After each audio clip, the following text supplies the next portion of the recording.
Yes, yes, I'm usually the one doing that. Thank you, Alexis. So That's hello, hi y'all. Welcome back to Arts Respond on WNHHLP 103.5 FM New Haven. I'm your host, Lucy Gellman. If you hear house music in the background, it's because there are DJs next door. We are not at the club. Although I was gonna say like maybe we want to be, but I'm a mom. I'm old. I don't want to be at the club anymore. And I am so excited today to have Alexis Robbins and Christie Echols with me. We are talking about something called the Mercy Velvet Project. If you've been rolling with us at the Arts Paper since Arts Respond is a collaboration between WNHH and the Arts Council of Greater New Haven, if you've been rolling us with us at the Arts Paper, you know what the Mercy Velvet Project is. But if you haven't, or maybe you're a new reader or a new listener, we'll talk about what it is. So Alexis is the artistic director and choreographer behind the Mercy Velvet Project, and Christie is the music and associate director. Um, and both of them are also talented artists outside of that as well. So we're just going to get into all of it. And so first of all, Alexis, I'm going to toss it to you, and I'm wondering if you can tell our listeners a little bit about what the Mercy Velvet Project is, if maybe they haven't heard of it before, or they heard of it like a year or a year and a half ago and they want an update. Absolutely. Well, first, thanks for having us, Lucy. It's so fun to be here. The Mercy Velvet Project is a multidisciplinary rock opera with dance and live instrumentation. And it is set to the music of the album Live in Vain by the band Mercy Velvet. So, the fun backstory there is that Mercy Velvet was the band that my dad played the drums for when I was a kid in the 90s. So, they were a band just oh so briefly from like 1997 to 1999. They made this one gorgeous album, like feminist 90s rock, called Live in Vain. And I was a little kid at those band rehearsals, and I spent much of my childhood from like when I was 7 to 10-ish, really just like jamming out to this album in our living room. And I have memories of choreographing to some of the songs as a kid. And yeah, so here we are in almost 2025, which is crazy. It was January 2022 is when I was like, you know what? I'm turning this album, excuse me. I'm turning the album Live in Vain into a show. And that is what the Mercy Velvet Project is. I want to like give a little background on actually how I met Christie, if that's all right, and then we'll toss it to Christie. But so Christie's a brilliant bass player, but also a composer and vocalist, and just like really incredible multidisciplinary artist. So the second I met them, I was like, whoa, who are you? We need to work together. And yeah, I mean, shout out to, Cafe 9, the jazz scene in New Haven. We met at a jazz jam, which is like so often how I meet lots of the musicians I collaborate with throughout Connecticut. So, yeah, we met at a jam and just like immediately connected. And fast forward to summer of last year, I was like, hey, I want to embark on this insane journey. And what if you did that with me as the musical director of this definitely wacky but amazing thing? And Christy said yes, and here we are. So I think, I'll pass it off to Christy, and Christy can give a little bit more context on the meat of the show, if you will. Yeah, thanks, Alexis. Yeah, it's been an honor to work with Alexis from day one, and it's really cool just to be a part of a music community in New Haven. And I actually live in Hartford, but I think that just the Connecticut music community in general is really special. And the fact that I can go to a jam session and meet somebody who is a tap dancer, but also into multidisciplinary work is absolutely incredible for me. So I met Alexis at that jam session, and then we actually ended up doing a rendition of one of the songs from the show called Addiction in December of 2022, where we were on stage and I stood there and I played a mixture of like the guitar and the bass part. Um, and from there, that's obviously, in the summer when Alexis was like, would you come on to this? And I'm like, yes, absolutely. Something that I really strive to do as an artist is to mix a lot of different cross disciplines together. And I feel like this show is a really prime example of that. And I just want to touch a little bit on like what multidisciplinary means for maybe our audience members who don't grasp that term as well. And basically, what we're talking about is a mixture of all these different styles. So, this show has a mixture of, we have movement, we also have tap dance, and we also have, obviously music happening and everybody's doing vocals, but there's also a little bit of this avant garde kind of aspect to it as well, where we're like acting a lot too, and not like your traditional acting sense, but more of like a theatrical kind of, oh, do I look at you here, like passing the baton, so to speak, to one another during the show. So what's really cool about this is that everybody is doing all of these disciplines though. So as a musician, I'm also having to become a dancer, which has been an incredible feat to embark on. And, I'm running around the stage, I'm getting on and off the ground while I'm carrying an electric bass. And our band members as well are also doing that too. So it's really a huge undertaking to convince musicians to learn how to be dancers. It's a huge undertaking to convince our dancers to sing and do these a cappella sections. So it's been just really rewarding to merge these two styles together. And the more that we go down this project, the more I'm like, we need to be doing more of this as artists and working together to help each other rather than just staying in our own field. So yeah. Yeah, Alexis, I'm going to pop back to you for a second. And Christie, I want to build on that. There's so much to unpack there. I would love to talk about how this blooms into being, and also what you do. So when I met you, it was through your work as a tap dancer, artist, teaching artist, and specifically through rhythm tap, which is different from Broadway tap. And no shade, this is not a place to say one is better than the other, even if maybe I have feelings. But often and we've talked about this many times, when people think of tap dance, they think of like a bunch of people in a line doing the fancy fingers, maybe a Broadway show. And so can you talk a little bit about what rhythm tap is? Because I think the first time that I saw you perform in a public space, like my head exploded a little bit, but in a really good way. My head also exploded the first time I saw Alexis. That's very kind. Yeah, well, and there's a lot to unpack within what you just said, so I will try to not ramble because I could talk about it for days. We love a ramble. And I also wanna, and I'm happy to like go on the record and be like, I've changed my tune a little bit on these definitions that we're using around tap dance, because all tap dance is rhythm, right? So no matter if your hands are going like this or not, all tap dance is rhythm. So all tap dance is rhythm tap, because what is tap? It is a percussive dance form. It is a Black American art form. It is actually the only indigenous dance form to the United States.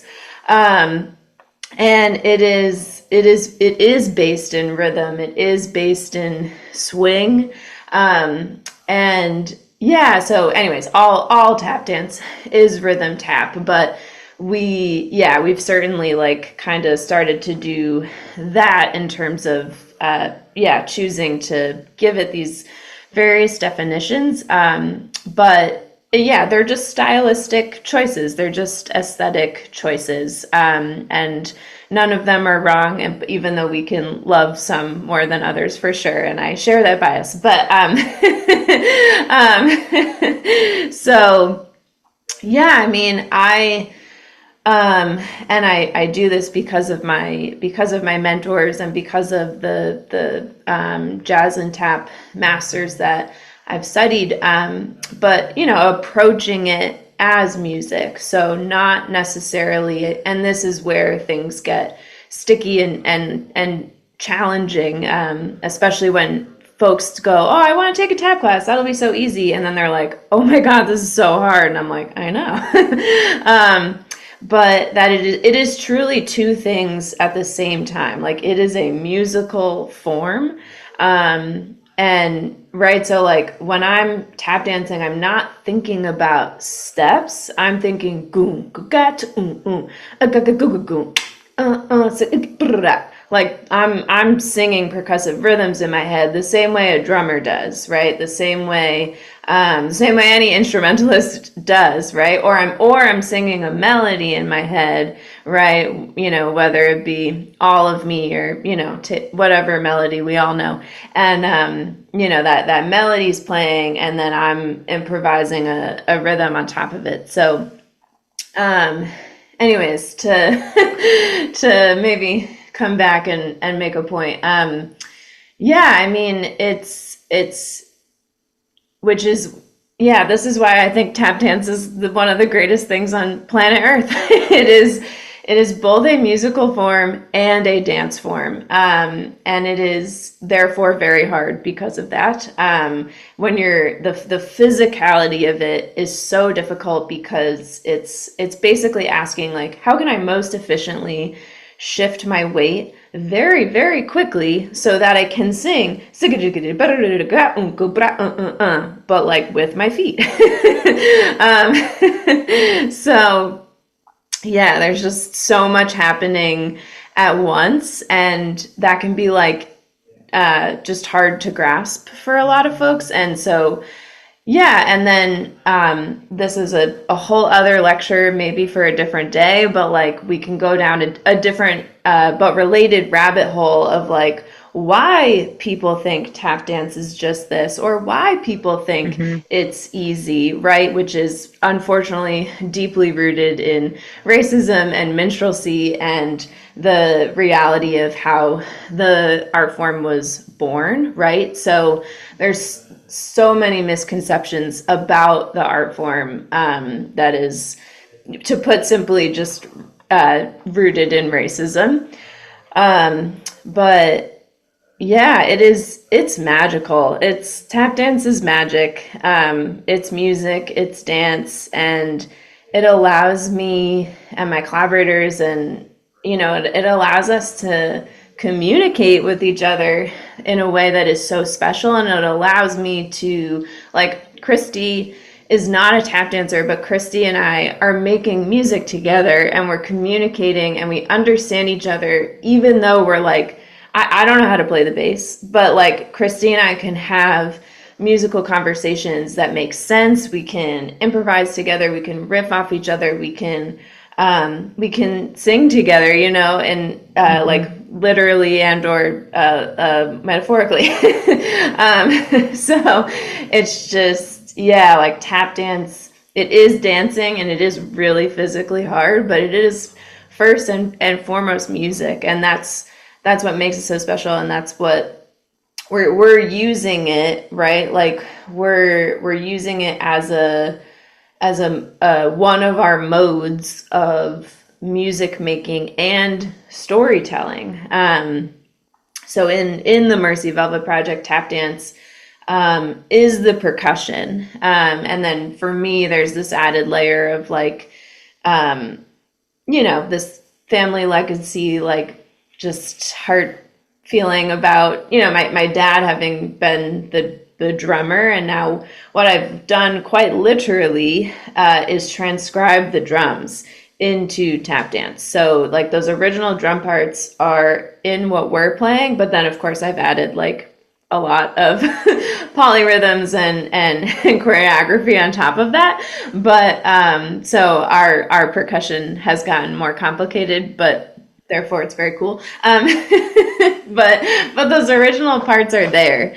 And then by having we have 4 tap dancers in the show, including myself, and the other 3 are they're absurdly brilliant, and it's I think that's what among many things makes this show special. But yeah, there's a little context, a little history, a little And Christie, I want to ask you, tell me about building out the musical direction to this show, especially because you're building on an existing work, which I think in some ways is probably easier and in some ways makes it harder than I don't want to say than coming up with an original work, because the show is original in many ways, and like totally interesting and radical, and we can talk about that too. But also you have this musical text that you're working with. Yeah, it's definitely different from what I do in my like composition work. Just because, when I'm writing something brand new from the start, there's no, preconceived like story or idea that I'm trying to convey. And what's been really cool to work with this artistically is that I'm actually working more as an arranger than a composer in some sense, because the work is already there. And that's actually a little bit more exciting for me because I get to go, oh, well, I really like this part, but what if we like did something different with this part? What if we expanded this and added this and made it a totally different field than what it is in the original album? So I think that, I work with Alexis a lot when we're actually creating these arrangements. Generally, we're both in the room together, thinking about what we should add, what we should take out. And, it's interesting that you mentioned the text too, because that's something that Alexis knows in and out by heart because she's been listening to it her whole life. So I definitely lean on her for those things. And we have this huge document of all of the text, but it's cool to go back and be like, okay, well, what if we change this lyric to kind of formulate and fit our show a little bit better? Because the whole idea of what we're trying to say to audiences, how do we give and receive mercy to each other? And I think that that's a message that rings even clearer today. So that's something that I ask myself a lot when we're in that creative process is how am I conveying this idea of giving mercy to my fellow colleagues or giving mercy to the audience? And how do I kind of convey this abstract idea, and each song has its own thought process to it, like addiction, we're talking about all of our addictions, in good and bad addictions. We're talking in Good Morning Babylon. We talk a lot as a crew and in our cast about how do we go to like this mythical place and then, pull ourselves kind of out of this mythical place back into reality, because it then takes us into this really beautiful song from the album called Devil's Den. And what's interesting about Devil's Den is actually the original singer Lily. She wrote all of the text, but for Devil's Den, the verses are actually from inmate, and she was teaching a writing class there, and she asked this person Renee Gorman if she could use it in the song, and so the lyrics are just extremely heavy. So we have to sit with a lot of that, and I think that it's not just enough for us to like arrange it. I can be like, okay, play this bass line, like play this guitar part here, but that's honestly such a small part of it. I feel like the arrangement really comes to life when all 7 of us are working together to add its voice to it and add its story to it. To me, music is just kind of like a bunch of notes thrown together until you have an artist like retelling those notes to somebody to turn it into something that is musical and that is, going above and beyond just being like, here's a note that I'm singing. It's like, here's a note that I'm singing to you. I love that. So I want to ask, actually, I'll ask this first. This was later, but we're gonna roll with it. It's an emergent. Yeah. This is community radio, y'all. So but like what conclusions have you come to? That question, what does it mean to show mercy to each other? That's profound. I mean, we could probably talk about that for 4 hours. And I'm interested, like, especially now, we're on the brink of 4 years that are going to be, I think, cuckoo bananas in many ways. But we're also like experiencing an administration and a world that is not particularly adept or good at showing mercy, right? Like Joe Biden can pardon a turkey, but he hasn't managed to pardon like Leonard Peltier. Anyway, so what if take me inside some of those discussions, and like what conclusions that you're coming to while understanding that this work is still evolving. Yeah. Well, wait, sorry. Christy, were you about to say something? No, I'm thinking about this. This is a heavy. I have some things I could say, yeah, but go ahead, and I'll bounce off of you. Okay. Yeah, I mean, it's so yeah. I think a larger, the maybe more umbrella question that I think about as like being the umbrella, and then mercy is the answer, if you will, is like, well, how do we lead meaningful lives? And then and kind of like related to that, and not, is like, how are we gonna survive? Right, there's this twofold of like, how do we just like get through this, and then can it be meaningful? And I mean, I think about this a lot, and not to get like too dark, but I write a lot of poetry, and a very recurring theme in my poetry is death. And I actually just finished reading this book called Math Without Numbers, which has this whole chapter on infinity, and then there's a whole chapter on the continuum. And I also, I think a lot about how like our interest in infinity as humans, or my personal assumption is that we are interested in knowing about it because of our fear of dying, and like what is forever, and where does it go, and how far does it go, and how much can we grasp, because we don't get to stay forever. And and then it's like, okay, well, we're here for a pretty limited amount of time, so how do I make the most of that? How does it get to feel meaningful? And meaning is different to everyone, but what I think is a through line is that we need to understand each other, and that this concept of giving and receiving mercy, or we could say empathy is the only way that we'll survive. And then it's like, okay, so past survival, maybe there's like, there's hope, and there's beauty, and there's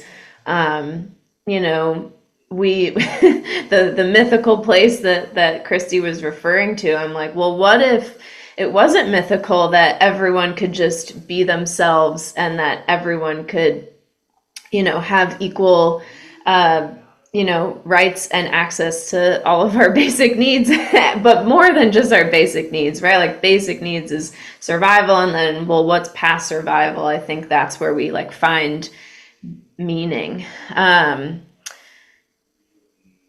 Yeah, I think I'll pass to Christy if you have any thoughts past that. No, I think that living a meaningful life is just also a loaded question, but I think that that's something, I'm a big believer in I think everybody wants to see big change all the time. We want to see big changes and big things happen constantly. But what we can do as people is make little changes in our day to day life. So maybe that means like letting somebody just like go in front of you in line at the grocery store, buying somebody a coffee behind you, just like saying hello, giving a compliment. To me, that is like leading a meaningful life and giving, the mercy to people. Like I work a lot with students. I work at Westfield State University as a base teacher, and I see these students like one on one, and I have to like always remind myself like, oh, remember what it was like to be a student. Like remember that life and remember how hard that is. And I think just like stepping outside of your own self and then giving that to others and thinking about what it's like to be in their shoes. Like, I don't know what's going on in their home lives. I don't know what it took for them to get here. I don't know what exactly is happening. But if I can just have a little bit of like mercy and just a little bit of help in that way, if I can do one good thing every day, I feel like that's leading a meaningful life. And I think that often we have to think, well, if it's to lead a meaningful life, I have to be an artist, or I have to do this, or I have to work, and do all that stuff. But I think that it's so much more than those bigger pictures. We really need to start on a smaller level if we're going to change anything. And I think that this show is starting on that smaller level. And really what I hope is that audience members come in and then they leave and they go, I can do something good one at least one time every single day. I can do something to help leave a meaningful life and to show mercy into others.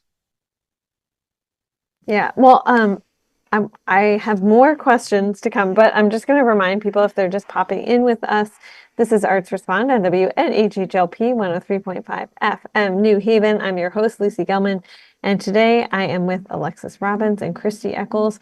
Alexis is the artistic director and choreographer behind the Mercy Velvet Project, and Christie is the musical and associate director. Or music, do you prefer musical?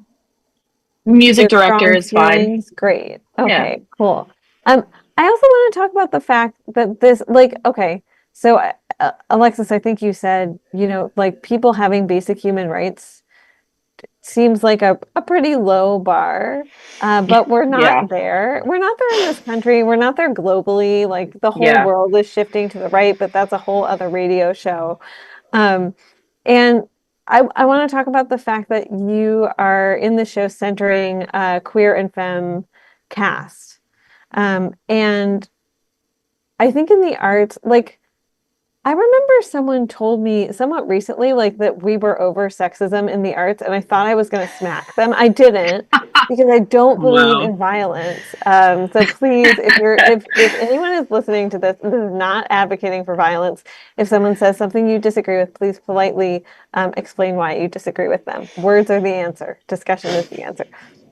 But I'm wondering if you can talk about that decision, because even though it should not be an inherently political thing in 2024 to have queer folk and folk who are like femme presenting, women presenting, should not be inherently political, but it is, right? Hmm. We're still making whatever it is, 74 cents on a dude's dollar. And so talk to me about that. Yeah, we are so nowhere near past sexism or misogyny in the arts, in case anyone was confused about that. And there's so many angles to come at that from, especially because essentially everyone in this cast and is like also a jazz musician, and jazz is, still heavily overrepresented by male identifying folks. And yeah, I mean, Christy and I could sit here for hours and just tell you personal anecdotes about being treated terribly at jam Hmm. sessions, and in not just jam sessions, in like any professional gig or whatever that we've been in, where assumptions are made about our skill set or knowledge based on our appearance, or just blatantly sexist things are said to our faces. So that hasn't gone anywhere, unfortunately, but we're persevering. It's not making us shy away from those spaces, but it does sort of force us to find our allies in those spaces. But back to the show, although actually no, what I will say, and then, right, so like that was just commenting on jazz by itself. And then, if we come over here to the land of, let's say, concert dance, most famous choreographers are men. And right, like people who have buildings named after them are men. And while we can, go on about how, but like all, people love to be like, but dancers are women, dancers are girls. And then, we spend a lot of time, and justifiably so, I'm not saying that this is incorrect, but we do like spend a lot of time trying to bolster young male identifying folks who want to dance, because it's understandably like, oh wait, I just entered a room and I'm the only one. But then when we get to like land of professional dance making, the people making decisions and receiving money and receiving recognition there are more male identifying people in those roles still. So even as, it's common right now, and I see people complaining about it, but there's lots of like choreographic things you could apply for that are specifically for female or non-binary identifying choreographers. And people are like, oh, but aren't all dancers women? And it's like, there are definitely more female identifying bodies dancing, but not being given roles to be in charge or to be the main mind behind the making. So now I'll come back to the Mercy Velvet Project. So Deb Lilly, who wrote these very feminist lyrics that we love, and in 1998-ish, they still ring true today in almost 2025. We are rearranging them to like make sense for this cast and for this show, but part of what I love about the music is it's like just like, yeah, feminist 90s rock. I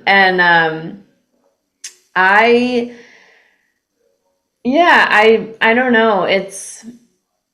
I don't know. I go back and forth between being like, feeling like sometimes I need to like apologize for being like, no, this cast is queer, femme, and or non-binary folks, and that's it. And that's very womanly of you to feel like you need to apologize. Right. And then, because folks have approached me who don't fall into that category, being like, can I be in the show? And I'm like, nah.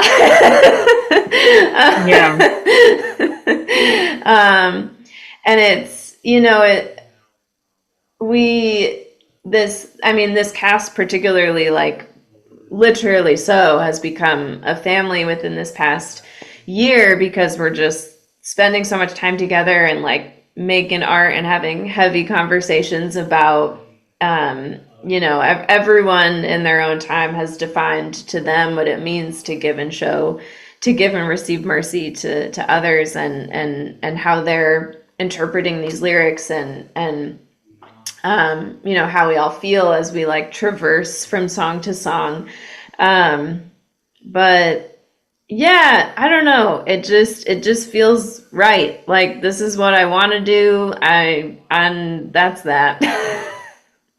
Yeah, and to just add on to that, Lucy, to go back to your question, I think it's really important for Alexis and I to have a show that features all femme and queer people because that doesn't happen anywhere else. I'm thinking about, my musical work, my work in orchestras, my work in jazz, my work in avant-garde, improvisation stuff. I am often the only feminine presenting person in the room. And especially as a bass player, as an upright bass player, I've grown up my whole life being in a group of a bunch of boys, and in a way, I think that as a feminine artist, I've had to kind of become one of the boys in a way to just kind of like fit in. And I think that it's really important that we create that space where we go, no, this is actually just for femme and queer people to exist and to have a safe space to create and make art because we don't have enough of those spaces. Yeah, I think those affinity spaces, it's always, I mean, especially right now when I hear terms like reverse misogyny or reverse racism, which I'm like still to this day explaining to people that that doesn't actually exist. It's not a thing. Yeah. I remember having to explain to my partner, who is a very good man, like why I needed to be part of a women's only book club. Um, and he found it so offensive at the time. And yes, but I think that is a good segue into the fact that, well, you have this cast that I think is holding a very important affinity space. Anyone can support the show. Oh And yeah. Yes. we know that art making is not free. Although we seem to live in a country where people think that art making is like free and or just extra and cute. And we can get into that too. So I will say that one of the reasons that we're recording this show on Friday, December 6th, is that on Saturday, December 7th at 6 p.m., from 6 p.m. to 9:30 p.m., there is a super sweet fundraiser at Catalina's Bakery, which is at 74 Whitney Avenue in New Haven. If you don't know, now you know.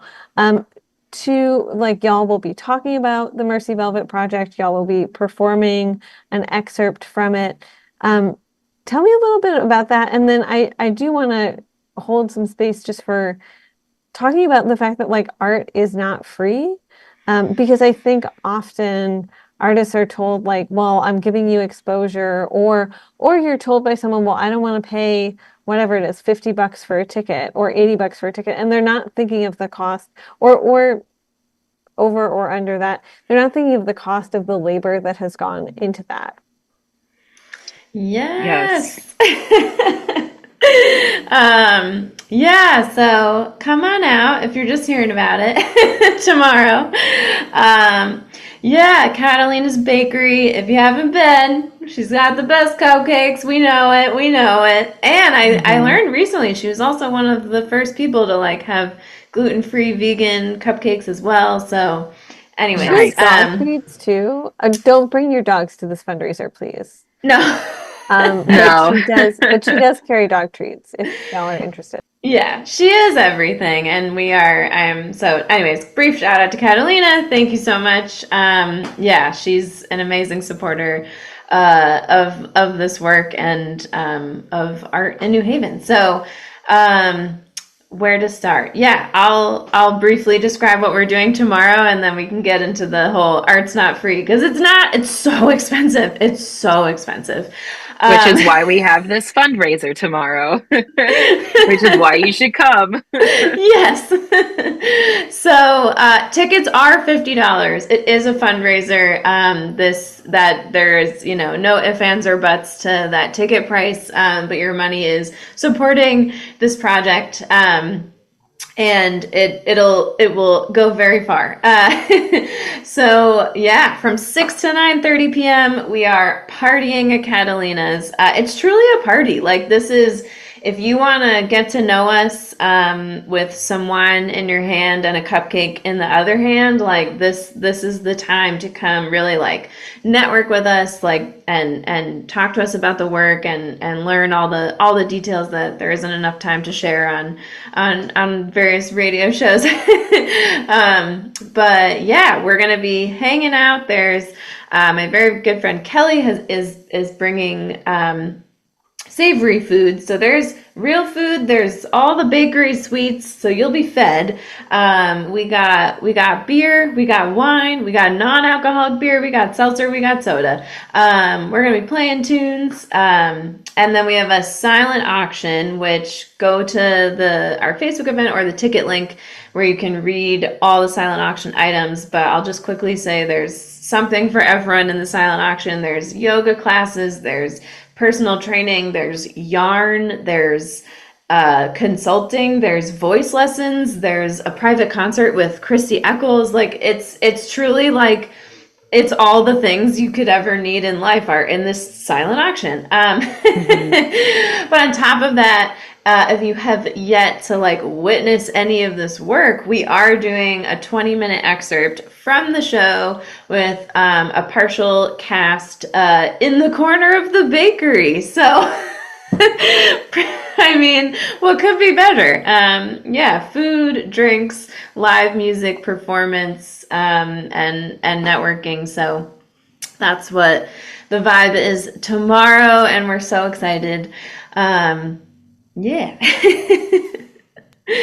I'm also wondering, oh, sorry. Oh no, I was gonna say, sorry, we could segue into the art is not free. if you and Christy like art, just one of the things I am told so often is like, oh, it's this cute thing. So for folks who don't know, I'm my beat is arts and culture and then community, which is the place where I shove everything else that isn't like straight up arts and culture.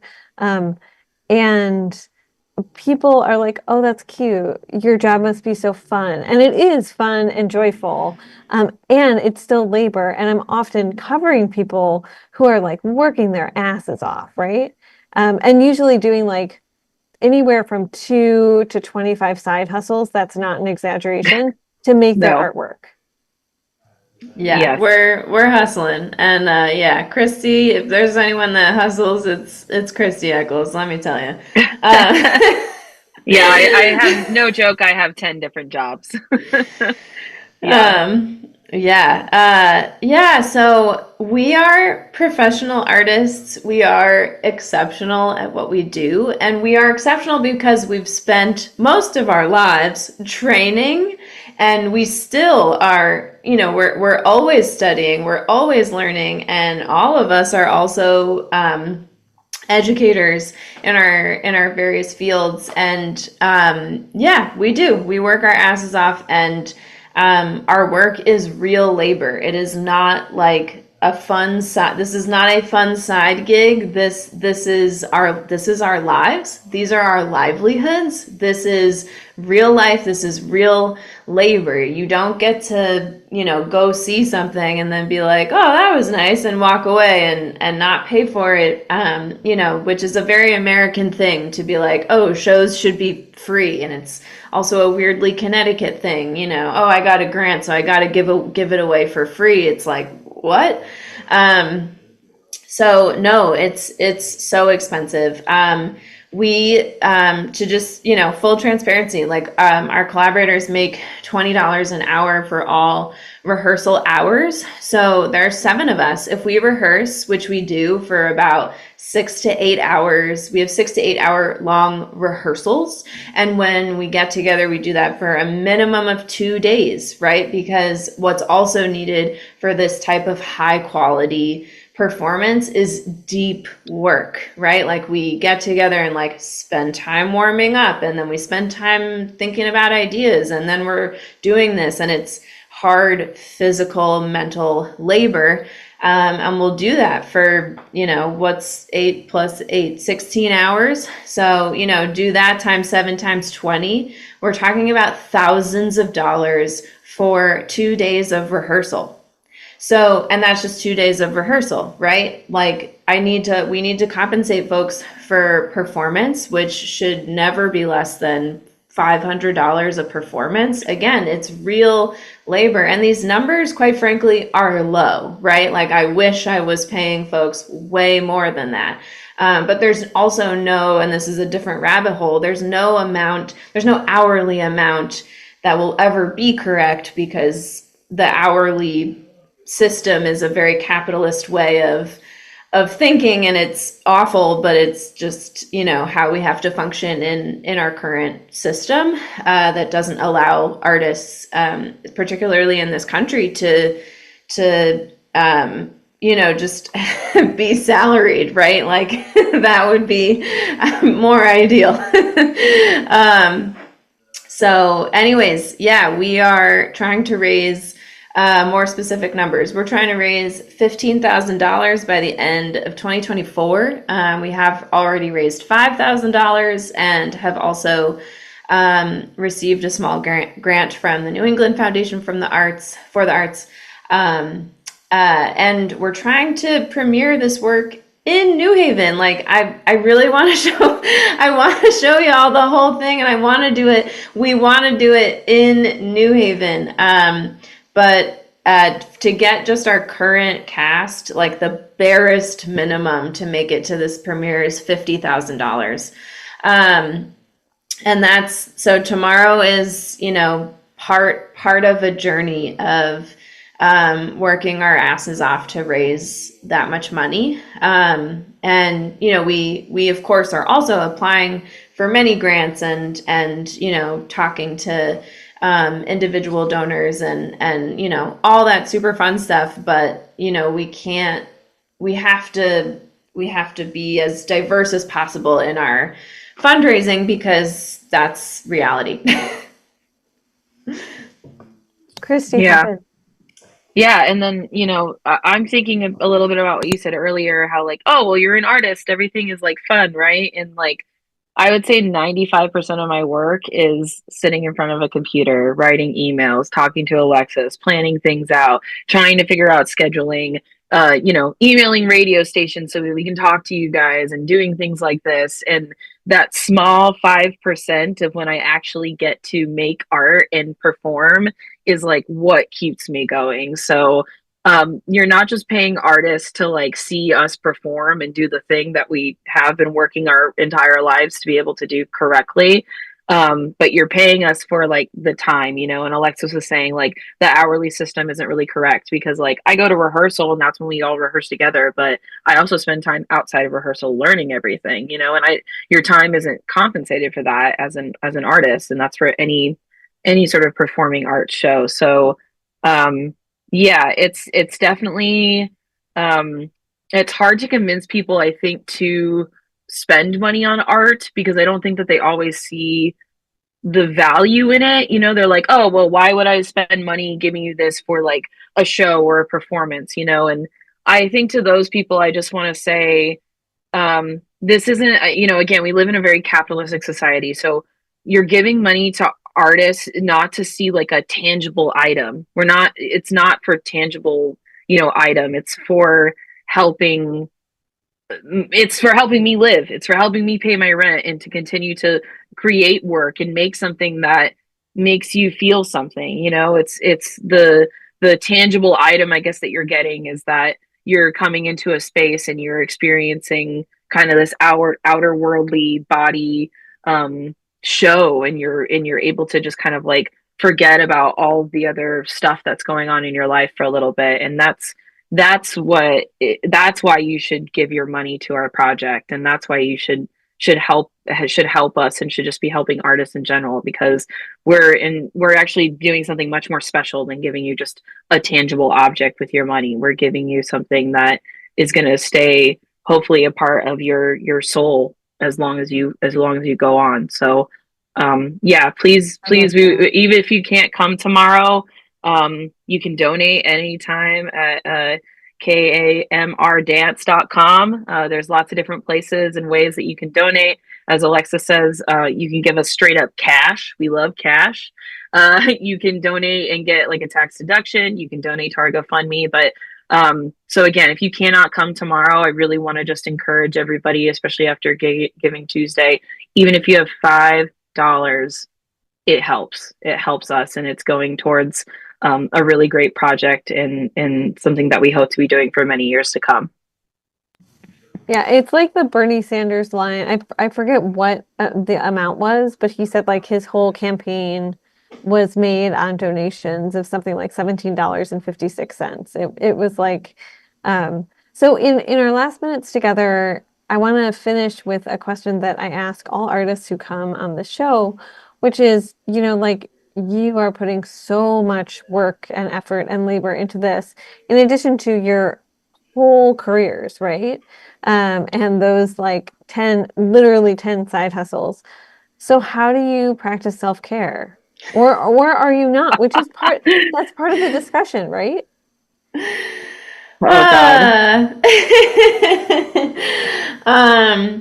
This is also a rabbit hole I could talk about for days.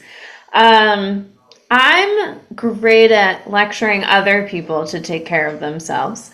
And I'm not always awesome at doing it for myself, especially when, we performed this show 3 weeks ago, 3 times in New York. The sleepless nights and just like, we don't have a marketing team. Like it's us, right? It's So us. if you receive an email, if you see a flyer, if someone told you about it, it's because we did that ourselves, right? So, like Christie was saying, like 95% of my time, I'm just on my computer, like with like steam coming out.